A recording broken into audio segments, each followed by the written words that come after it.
मेरा ध्यान बिलू वल सी। मैं चुक लिया ते टुर पई। वो बंदा साइकिल उत्ते मेरे नाल अगे अगे हो पिया। 4 रुपए मजदूरी कीती सू। उस जमाने 4 किहड़े थोड़े सन। लै भाभी ते बेबे वड्डी, मैं लूण चुकी जूं टुरी कि पंध ही ना मुके। बिलू दा ख्याल आवे तां मैनू पंध दा चेता ही ना रवे। ओड़क एक थां उस बंदे साइकिल खिलारिया। कोई गोदाम सी उहदे बूहे अगे।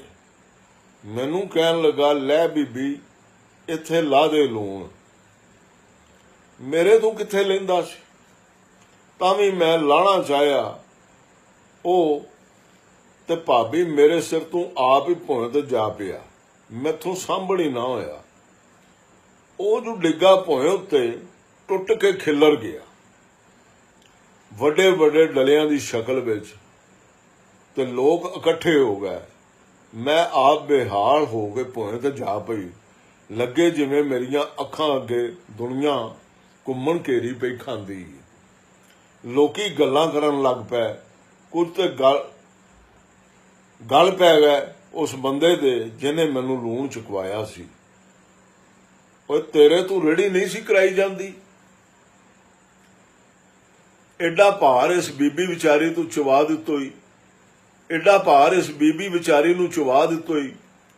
ਇਹਦੀ ਧੌਣ ਟੁੱਟ ਜਾਂਦੀ ਜਾਂ ਲੱਕ ਦੀ ਸੰਗਲੀ ਨੂੰ ਕੁਝ ਹੋ ਜਾਂਦਾ। ਮੈਂ ਭੋਂ ਤੇ ਬੈਠੀ ਇੱਕ ਪਾਸੇ ਟਲਕ ਗਈ। ਲੋਕ ਮੇਰੇ ਆਸੇ ਪਾਸੇ ਆ ਗਏ। ਪਾਣੀ ਪਿਆਣ ਲੱਗ ਪਿਆ। ਮੇਰੀਆਂ ਅੱਖਾਂ ਅੱਗੇ ਹਨੇਰਾ ਆ ਗਿਆ ਤੇ ਮੈਂ ਚੱਕਰ ਖਾਂਦੀ ਬੇਸੁਰਤ ਹੋ ਗਈ। ਉਹ ਲੋਕ ਮੈਨੂੰ ਹਸਪਤਾਲ ਲੈ ਗਏ। ਉੱਥੇ ਭੈਣ ਇੱਕ ਨਰਸ ਨੇ ਮੇਰੀ ਬੜੀ ਖਿਦਮਤ ਕੀਤੀ। ਇਸੈਣ ਸੀ ਉਹ। 1-2 ਦਿਨਾਂ ਮਗਰੋਂ ਮੈਂ ਕੁਝ ਸੰਭਲ ਗਈ। ਉਹ ਮੈਨੂੰ ਉੱਥੋਂ ਗਿਲਜੇ ਲੈ ਆਈ ਇਸ ਮਿਸ ਗ੍ਰੇਸ ਕੋਲ। ਉਹਨੇ ਮੈਨੂੰ ਹਾਂਡੀ ਰੋਟੀ ਲਈ ਰੱਖ ਲਿਆ। ਤੇ ਬਿੱਲੂ ਦਾ ਕੀ ਬਣਿਆ? ਬੇਬੇ ਵੱਡੀ ਪੁੱਛਣ ਲੱਗੀ। ਮੁਰਾਦਾਂ ਮਿਲੀ ਤੂੰ ਉਹਨੂੰ? ਬੇਬੇ ਵੱਡੀ ਕੋਈ ਨਾ ਮਿਲ ਸਕੀ। ਜਦੋਂ ਢੋ ਲੱਗਾ ਜਾਣ ਦਾ ਤੇ ਉਹਨਾਂ ਅੱਗੋਂ ਲਵਾਰਸਾਂ ਦੇ ਗੁਸਤਾਨ ਦਾ ਪਤਾ ਦੱਸ ਦਿੱਤਾ। 1-2 ਸਾਲ ਵਿੱਚ ਉਹ ਦਿੱਕਦਾਰ ਰੋਗੀ ਹੋ ਕੇ ਮਰ ਗਿਆ ਸੀ ਤੇ ਉਹਨਾਂ ਆਪ ਅੱਗਾ ਪਿਛਾ ਲੱਭਣ ਦਾ ਵਕਤ ਕੀਤੇ ਬਿਨਾ ਦਬ ਛੱਡਿਆ ਸੀ। ਮੁਲਾਕਾਤ ਜੋ ਕੋਈ ਨਹੀਂ ਸੀ ਜਾਂਦੀ ਉਹਦੀ। ਮੁਰਾਦਾਂ ਬੜੇ ਠਰਮੇ ਨਾਲ ਬੋਲੀ ਜਾਂਦੀ ਸੀ। ਉਹਦੀਆਂ ਅੱਖਾਂ ਵਿੱਚ ਅਥਰੂ ਵੀ ਨਾ ਆਈ। ਉਹਦੀਆਂ ਅੱਖਾਂ ਵਿੱਚ ਅਥਰ ਵੀ ਨਾ ਆਈ। ਜਿਵੇਂ ਦੱਸਦੀ ਪਈ ਹੋਵੇ ਜੋ ਹੋਣਾ ਸੀ ਹੋ ਗਿਆ। ਮੈਂ ਫਿਰ ਮਿੰਟ ਗੁਮਰੀ ਰਹਿ ਕੇ ਕੀ ਕਰਨਾ ਸੀ। ਨੌਕਰੀ ਛੱਡ ਕੇ ਟੁਰ ਪਈ ਲਾਹੌਰ ਨੂੰ। ਮਿਸ ਗ੍ਰੇਸ ਨੂੰ ਮੈਂ ਉਹਦੀ ਫੋਟੋ ਮੰਗੀ ਤੇ ਉਹਨੇ ਫੋਟੋ ਦਿੱਤੀ ਤੇ ਨਾਲ ਇਹ ਸਲੀਬ। ਫੋਟੋ ਨੂੰ ਸ਼ੀਸ਼ਾ ਮੈਂ ਆਪ ਲਵਾ ਲਿਆ। ਭਾਰ ਆਮਦ ਆ ਗਿਆ ਸੀ। ਸਲੋਤਰੀ ਨੇ ਉਹਦੀ ਬੜੀ ਦੀਦ ਕੀਤੀ। ਸ਼ਹਿਰਦਾਰੀ ਸੀ ਪੁਰਾਣੀ, ਜਾਣੂ ਸੀ। ਉਹਨੇ ਇੱਕ ਕੁੱਕੜ ਤੇ ਟਰੱਕ ਦਾ ਪ੍ਰਬੰਧ ਕਰ ਦਿੱਤਾ ਸੀ। ਬੰਦੇ ਦੇ ਦਿੱਤੇ ਸਨ। ਨਾਲ ਬੜੀ ਤਸੱਲੀ ਕਰਾਈਓ ਸੂ। ਵਿਹੜੇ ਨੂੰ ਅਸੀਂ ਸਾਂਭ ਲਾਂਗੇ, ਕੁਝ ਨਹੀਂ ਹੋਏਗਾ ਉਹਨੂੰ। ਖੁਰਾਕ ਵੀ ਦਿੱਤੀ ਰੱਖਾਂਗੇ। ਨੰਬਰ ਲਾ ਕੇ ਖੁੱਲ੍ਹਾ ਛੱਡ ਦਿਆਂਗੇ। ਬਾਹਰ ਮੇਲਾ ਲੱਗ ਗਿਆ। ਮੁਰਾਦਾਂ ਦੇ ਬਰਾਂਡੇ ਅੱਗੇ ਵੱਡਾ ਕੁੱਕੜ ਖਲੋਤਾ ਹੋਇਆ ਸੀ, ਬੜੇ ਭਾਰੇ ਕੁੰਡੇ ਵਾਲਾ। ਕੁੱਕੜ ਕਰੇਨ ਨੂੰ ਕਹਿੰਦੇ ਨੇ।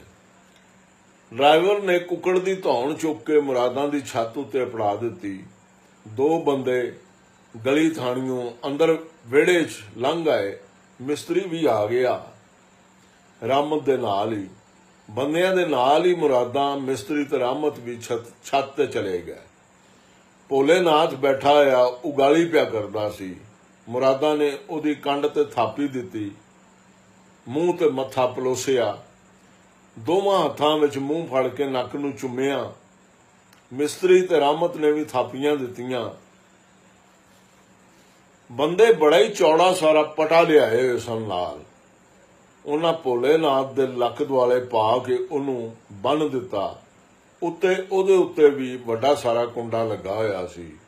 ਪੂਰੀ ਤਸੱਲੀ ਕਰਕੇ ਉਹਨਾਂ ਨੇ ਉਹ ਕੁੰਡਾ ਕੁੱਕੜ ਦੇ ਕੁੰਡੇ ਵਿੱਚ ਪਾ ਦਿੱਤਾ ਤੇ ਡਰਾਈਵਰ ਨੂੰ ਆਵਾਜ਼ ਦਿੱਤੀ, ਕੁੱਕੜ ਨੇ ਧੌਣ ਉਤਾਂ ਕਰਨੀ ਛੋਹ ਦਿੱਤੀ।